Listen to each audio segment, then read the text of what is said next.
Like so often when exacting a critical assessment of feminism, the ideology is revealed as possessing an unacknowledged but glaring duplicity with a luminosity still more blinding than the last time the viewer dare have his cornea scorched by casting a gaze towards the supernova of hypocrisy.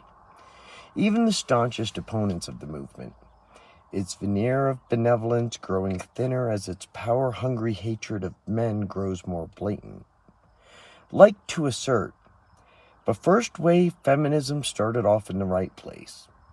This has even been my own view, unapologetic critic of this supremacy movement that I am. But was feminism ever different from the mesh of false anthropology, misleading claims, and questionable motives displayed today? The argument can be made that society has benefited from the equalization of the playing field between the sexes, but a counter-argument beginning with the devaluation of labor, the increase in the cost of living, the pornographication of women, and the alienation of children raised without the constancy of a mother's influence can also be made, rendering this line of reasoning, at least for this discussion, moot and distracting. What is feminism's defining characteristic? Disingenuousness.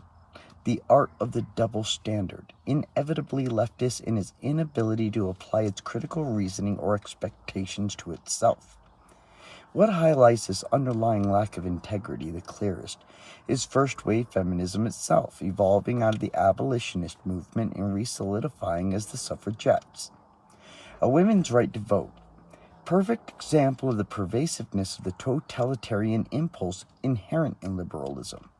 Alone, it seems like a net positive, but it possesses merely the appearance of virtue without the substance, disguising a festering dishonesty lying quietly beneath.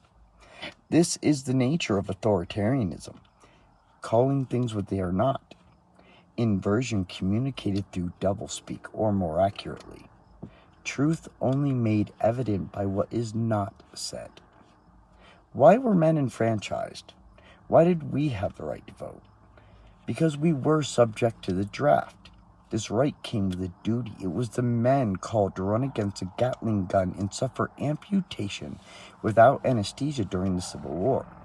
Men were expected to be ensnared in trench warfare, with the trench foot, body lice, living in the mud, and getting gassed in World War I that came with it.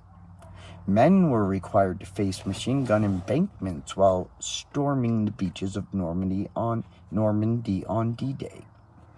Women were burdened with no such duty. It was not even a consideration. It's not as if women were governed without representation. Men represented their entire families while voting.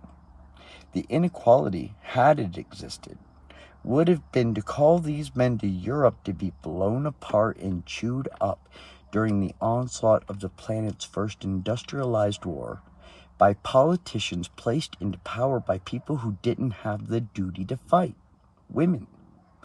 They weren't expected to face tanks, landmines, and were not blanketed with firebombing from above. That's why women did not vote.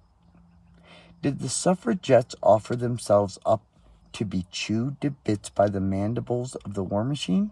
No. Did they even understand the trade-off? The duty to serve behind the enfranchisement of men? Doubtful. Would they have cared? If they were anything like the feminists today, the answer would be a celebrated and rabid no. A more apt definition of disingenuousness could not be better demonstrated. Feminism only cares about equality when it benefits women, only if power and status are concerned. Andrew Tate illustrated this best when pointing out that feminism goes out the window during catastrophe and strife. After all, women waited until the offices had air conditioning to demand their equality. They don't demand representation in sewage work, garbage detail, or bricklaying. They demand positions of power while enjoying the privileges of traditional gender norms when the waiter brings the check.